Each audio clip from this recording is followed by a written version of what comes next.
वैदिक काल का विभाजन दो भागों में किया गया है। ऋग्वैदिक काल और उत्तर वैदिक काल। ऋग्वैदिक काल का समय 1500 से 1000 ईसा पूर्व का है और उत्तर वैदिक काल का समय 1000 से 600 ईसा पूर्व का माना गया है। आर्य सर्वप्रथम पंजाब एवं अफगानिस्तान में बसे। मैक्स मुलर ने आर्यों का मूल निवास स्थान मध्य एशिया को माना है। आर्यों द्वारा निर्मित सभ्यता वैदिक सभ्यता कहलाई। आर्यों द्वारा विकसित सभ्यता ग्रामीण सभ्यता थी और इनकी भाषा संस्कृत थी। आर्यों के प्रशासनिक इकाई इन 5 भागों में बटी हुई थी: कुल, ग्राम, विश, जन और राष्ट्र। ग्राम के मुखिया को ग्रामीणी कहते थे। विश का एक प्रधान होता था, उसे विशपति कहते थे। जन का एक शासक होता था जिसे राजा यानी राजन कहते थे। ऋग्वेद में किसी तरह के न्यायाधिकारी का उल्लेख नहीं है। सभा एवं समिति राजा को सलाह देने वाली संस्था थी। सभा श्रेष्ठ लोगों की संस्था थी, जबकि समिति सामान्य जनता का प्रतिनिधित्व करती थी। इनके अध्यक्ष को ईशान कहा जाता था। स्त्रियां सभा एवं समितियों में भाग ले सकती थी।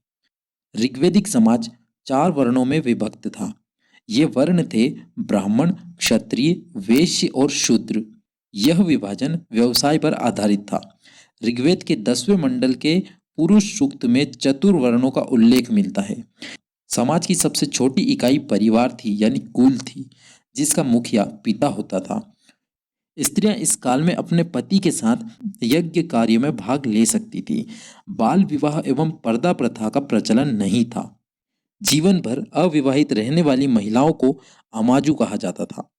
आर्यों का मुख्य पेय पदार्थ सोमरस था।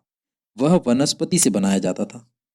आर्य मुख्यतः 3 प्रकार के वस्त्रों का प्रयोग करते थे: वास, अधिवास और उष्णी। आर्यों के मनोरंजन के मुख्य साधन थे संगीत, रथ दौड़, घुड़दौड़ और द्युत क्रीड़ा। आर्यों का मुख्य व्यवसाय पशुपालन एवं कृषि था। गाय को न मारे जाने वाले पशु की श्रेणी में रखा गया था। गाय की हत्या करने वाले या उसे घायल करने वाले के लिए वेदों में मृत्युदंड अथवा देश से निकाले जाने की व्यवस्था की गई है। आर्यों का प्रिय पशु घोड़ा एवं सर्वाधिक प्रिय देवता इंद्र थे। आर्यों द्वारा खोजी गई धातु लोहा थी। व्यापार हेतु दूर दूर तक जाने वाला व्यक्ति को वणि कहते थे, यानी जो व्यक्ति व्यापार के सिलसिले में दूर दूर तक जाता था उसे पणी कहते थे। लेन देन में वस्तु विनिमय की प्रणाली प्रचलित थी। मनुष्य एवं देवता के बीच मध्यस्थ की भूमिका निभाने वाले देवता के रूप में अग्नि की पूजा की जाती थी। ऋग्वेद में उल्लिखित सभी नदियों में सरस्वती सबसे महत्वपूर्ण तथा पवित्र मानी जाती है। ऋग्वेद में गंगा का 1 बार और यमुना का उल्लेख 3 बार हुआ है, जिसमें सिंधु नदी का उल्लेख सर्वाधिक बार हुआ है।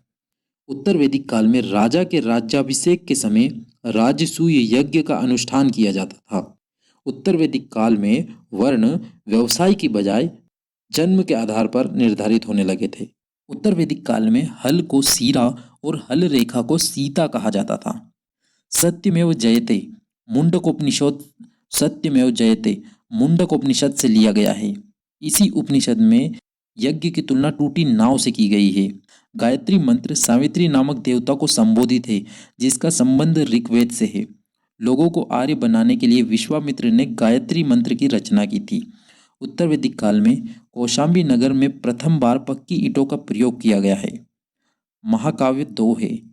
2 कौन कौन से हैं? महाभारत और रामायण। महाभारत का पुराना नाम जय संहिता है। यह विश्व का सबसे बड़ा महाकाव्य है।